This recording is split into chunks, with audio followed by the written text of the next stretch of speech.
If you need any Xbox or PlayStation codes or any cheap PC games, use the referral link in the description. It will take you over to g2a.com. They already have a discount on most of their goods, and if you use the code CHES at checkout, you can get yourself an extra 3% off as well. Hey guys, how's it going? Ches back again, and welcome to episode number 18 of the Newcastle United Career Mode series here on FIFA 16. As you can see, we are top of the league still by 5 points from Norwich, 6 points from Aston Villa, and then, well, a long way ahead of Brighton and anybody else. So things are going well for us so far. In yesterday's episode, I showed you a couple of transfer targets we were looking at. I've added to that since with comments from yesterday's video, so I will show you who I've added to the list. Looking at Leander Dendonka, Carol Linetti, also looking at Kerim Fry, Massier or Mattia, I don't know how to pronounce that, I apologise. If you can let me know in the comment section, then by all means do let me know, but I'm going to call him Mathieu Rybus. Also looking at Kaputska, a lot of Poles apparently. Mohamed Salah we had on the list anyway, Kamil Grosicki as well, and Hirving Lozano is still probably going to be my main target, although there was a mixed response with Hirving Lozano. Apparently he's quite a popular signing and a lot of people have already bought him in other series, but personally I've never, well, not that I watch a lot of other career mode stuff to be honest, I've never seen anyone use him, so I'd like to try him out for myself, but whether we do that here in this series or not remains to be seen. We're still trying to move on a couple of our own players, most notably Gini Wijnaldum, who apparently this might be him. It is. Gini Wijnaldum has been sold to Manchester City. As soon as we bring him up, he's gone. £17 million has been added to the transfer budget. We now have a position to replace him in, but well, we've rather a large amount of money to do exactly that. 35 million plus. I am going to move where are you? Rolando Aarons into that starting spot. So he's going to be my starting left-sided midfielder for now. Obviously, though, with there being very short amount of time between each game at the minute in January, this is the fixture list. It's pretty congested. So we'll play Wigan and then we'll play Chelsea in the first leg of the Capital One Cup semi-finals today. Hopefully, we'll get some scout reports from a lot of the other players in today's episode as well. And we might start throwing some bids around. We'll go as far as the game against Accrington. Although maybe I won't. Yeah, no, we'll go as far as the game against Accrington and see what happens in the transfer window. But for now, let's brush the transfer window aside and jump into the game against Wigan. Drop the video a like if you enjoy. Subscribe to the channel too to make sure you don't miss out on any further content here on the Chesnoid Gaming channel. And without any further ado, in their red kit, we'll take on Wigan Athletic. Pretty heavily rotated side here for this one. Rather understandably, I'd rather play my best possible side against Chelsea in the Capital One Cup. So Gale, Mitrovic and Richie are in, Isaac Hayden, John Joe Shelby. Musa Sissoko's been the standout player of the past couple of episodes, so I can't bring myself to drop him. But we've got Mbabu at right back and Paul Dummett at left back, with obviously rotation centre backs. I intended to play Sells for this one, but I forgot to put him in. They do have, though, Will Grigg up top in their 4-3-3, so whether the formations will cancel each other out, I'm not sure. We tried the whole rotate the side to get a better result in the other game in the last episode. It didn't necessarily go according to plan against Brighton, but I'm confident that after having experienced that unnecessary draw against Brighton, that we'll be able to actually get ourselves through here with a victory against Wigan, and then hopefully a positive draw against Chelsea for the first leg of the Capital One Cup. Although Grant Hanley's first touch like that isn't going to help me, but Will Grigg's first touch like that for them isn't going to help them either. So we'll see how the rain affects play. Mitrovic is up, knocks that down nicely. Isaac Hayden will pick up on it. We'll look for John Joe Shelby. It just reaches him into Mitrovic, looking to poke that through for Matt Ritchie, who's onside here. Matt Ritchie for 1-0 Newcastle. How's he not got that on target? Matt Ritchie, you've scored some good goals for us this season, but that is a real waste. Most clear-cut opportunity of the game so far, missed. Vilsut to take, in it comes. Keeper's come, and he's got there. That's comfortable. We'll quickly bowl this out looking for Mitrovic, and then lay it off to Dwight Gale. I'll poke this to Mitrovic again, and he's going to get there. He's not the quickest, Alexander, and I'm going to need support here, but support is arriving.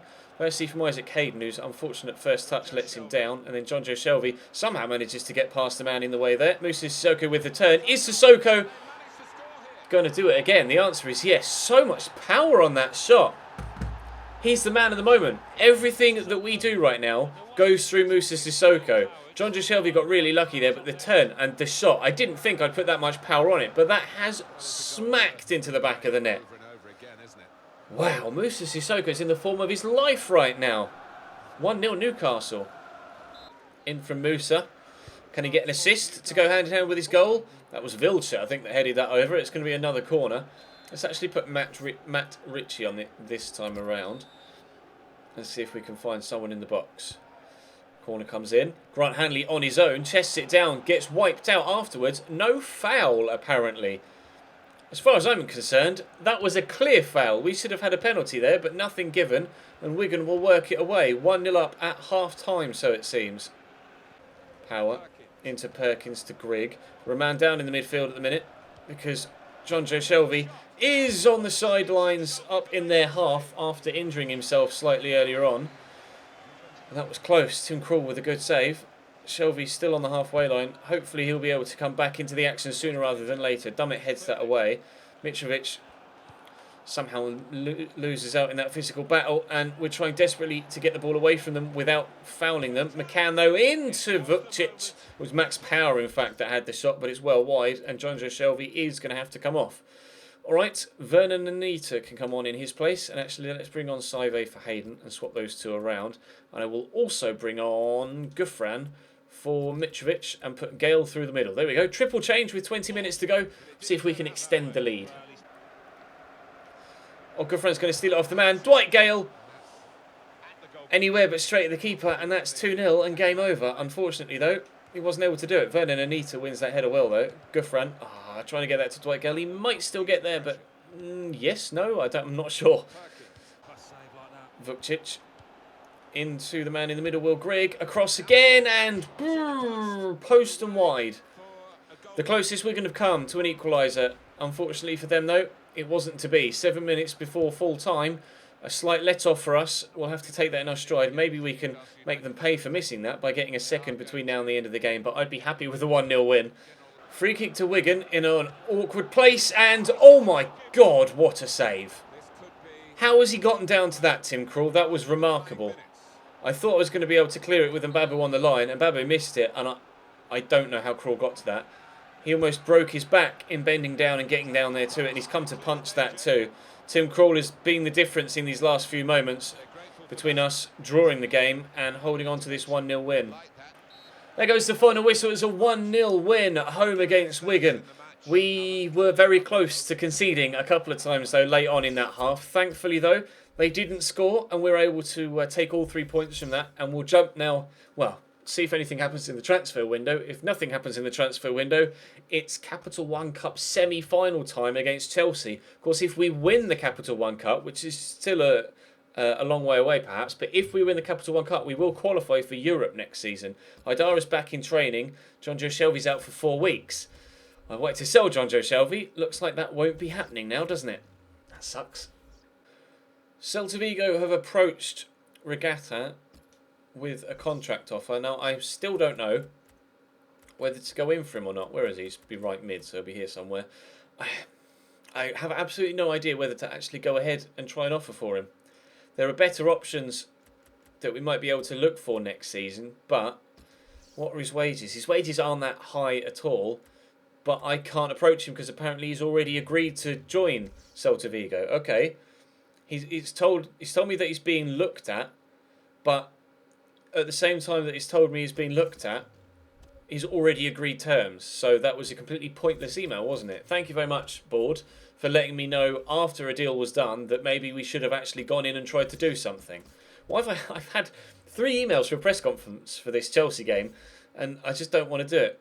Oh yeah, John Joe Shelvey's out injured, isn't he? So we'll have to take him off the bench. Never mind, we will throw Isaac Hayden on there. Right, Chelsea, Capital One Cup time. Chelsea's lineup is particularly strong, as you might have expected, for a cup semi-final. Dave, Cahill, Terry, Ivanovic, Willian, Mikel, Matic, Pedro, Oscar, Diego, Costa with Courtois in goal. Yeah, this is going to be a very difficult game. If we thought the games against Everton in the FA Cup were hard, this is hands down the most difficult game on paper that we've played so far this season. We'll see if on grass that proves to be the case. Rico Henry Drilled out wide to Rolando Aarons. We'll look for Ozzy Perez. Moussa Sissoko is the man making the run forward, but Branner cuts it out well. You imagine if Moussa Sissoko did it for a 4th game in a row. He scored what's been the winner or an extremely important goal in 3 games consecutively for us. If he does it for a 4th, I'll be absolutely baffled, but he might do. Oh, and he's fired wide with our first chance of the game. Everything's going through Moussa Sissoko. Unfortunately, this time, though, it went wide and not into the back of the net. Matic to Diego Costa. Out wide to Pedro. Oh, the footwork. The footwork from Pedro. Crossed in. Oscar. Oh, you expect better from him. You really do. That is a gorgeous opportunity on his own at the near post. He's gone for the extravagant and it has not paid off. Surely you would have wanted him to just side for that into the back of the net if you're a Chelsea fan, which obviously I am in real life, but right now I'm desperate to beat Chelsea, so with it being just a game, I'm not too fussed if I beat them, and Tovan could be in here. He is in here. Florian Tovan. Oh, what a finish! I did not expect that on his right foot. Thibaut Courtois beaten at his near post, although actually I think that went towards the far post. I don't know what Gary Cahill's doing. Tried to clear it, kicked Tovan. What a finish! After they nearly went 1-0 up at the other end, he smacked that in. Florian Tovan. Newcastle 1, Chelsea 0.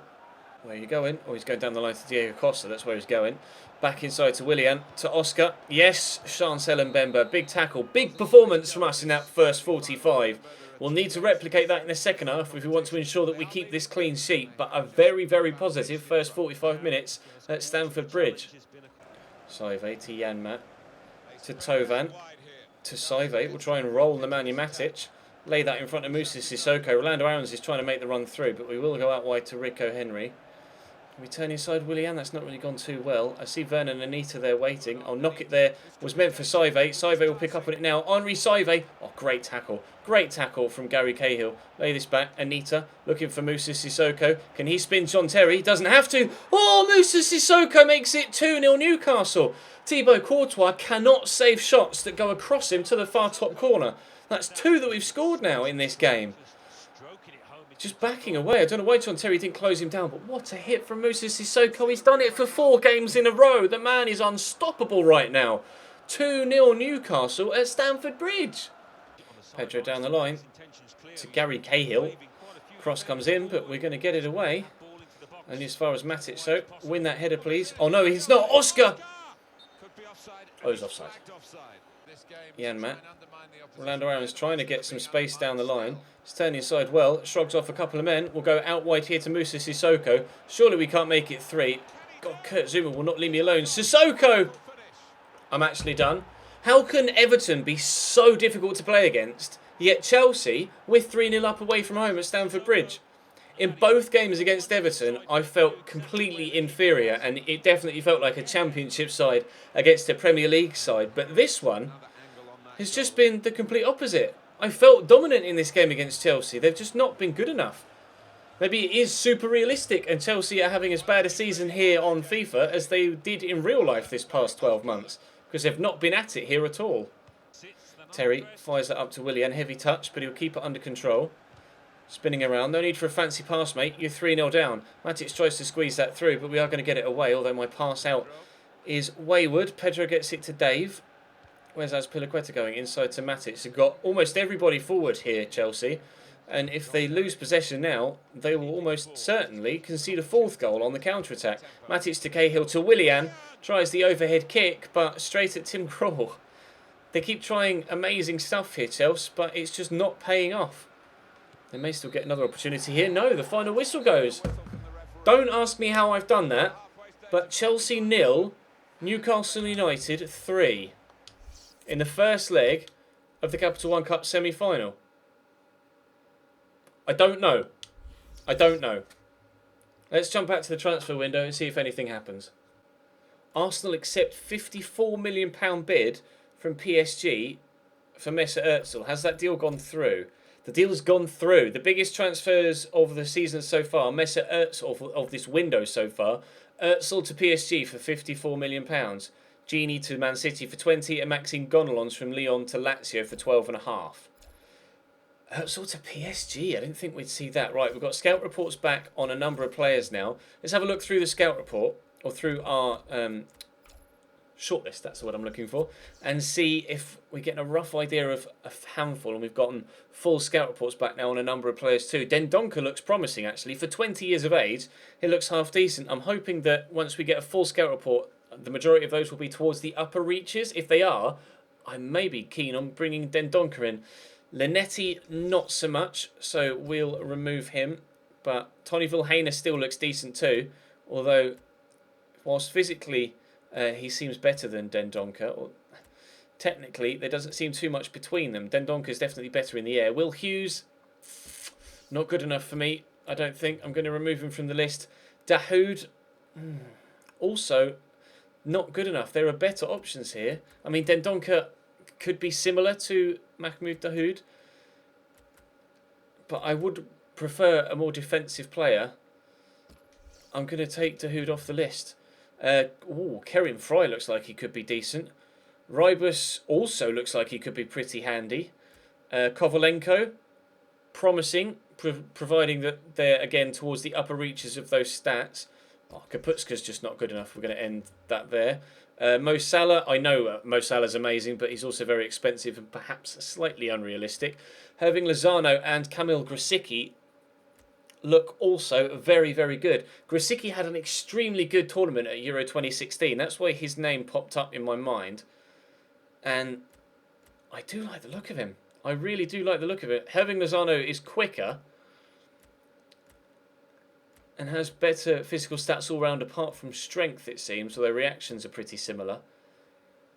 He is a lot younger. Oh, that's going to be a tough decision to make. I wanted to play them on the left. Presumably Grosicki could play on the left as well. Apparently not. I'd play him on the left. He played on the left for Poland in the Euros, so I'd play him on the left. Rybus, I mean, Grosicki's better, so for 26 and 27, we'll remove Rybus. Kerim Fry is still very young, and he looks really good too. You guys are giving me a number of really good options here. We're going to wait for a closer look at full stats once the full scout reports come back, which they may actually have started to do now. 5 emails. Hopefully a number of them are scout reports. They are. Dummett wants to play. Matt Sells wants to play. I'll play Matt Sells because it's... I'll try and remember to play Matt Sells. Kovalenko, Salah and Lozano now have their scout reports back. So let's have another look then at those 3. Obviously we know what Salah's going to be like. Just incredible. But Herving Lozano, he's absolutely rapid. He's not as good, technically, as I hoped he would be. Grosicki might... Although dribbling's very good. Oh, I'm going to wait for... Because young option-wise, we've got Rolando Aarons, who is improving consistently all the time. And I want to see what Kerim Fry's stats are like. Kerim Fry... I had a few people saying yes for Herving Lozano and a few people saying no to Herving Lozano as well because you've seen other people use him and you haven't. I could perhaps pick up players that are slightly more unique. So I'm undecided with Lozano. I'm torn. I really want to see what Dendoncker's stats look like though because he looks promising for a 20-year-old. Definitely better than Isaac Hayden. One thing to mention though, a few people in the comment section keep mentioning guys that obviously have already moved in this transfer, in this save. You have to remember, I made 150 plus transfers when we started this save. So Renato Sanchez has gone to Bayern Munich in this save already, so I won't be able to sign him. Ben Arfa has been a popular suggestion as well. He's gone to PSG, of course. I already made those transfers before the save started, so I can't go for players like that that have already moved in real life. And not that Renato Sanchez would even consider joining Newcastle anyway, but... Ben Arfa might have, but obviously he's just gone to PSG, so we will leave him. So we have a number of options there. We have a large amount of money to spend, but we have a decent-sized squad that is clearly performing well enough anyway. I am hesitant to add too many new people to this team because of just how well they've got played so far. I mean, yes, we have money, but we don't have to spend it. And the way the team's playing so far, I mean, this side surely deserves the opportunity to, with the squad we have currently, at least have a crack at the Premier League next season because they're earning the right for that with their performances this year. There's still a week to go in the window and still plenty of discussion to be made in the comment section. So let me know your thoughts down there with the players we've got on the shortlist. Probably won't be adding any more to it. We'll make a decision from the ones we've got there, although maybe I might be open to another holding midfielder option if you let me know in the comment section. I'm looking for a CDM more so than an outright centre mid or a cam though, so bear that in mind. But that's going to be all for today. Thank you very much for watching. Drop the video a like if you enjoyed. Subscribe to the channel too to make sure you don't miss out on any further content. And I'll see you next time.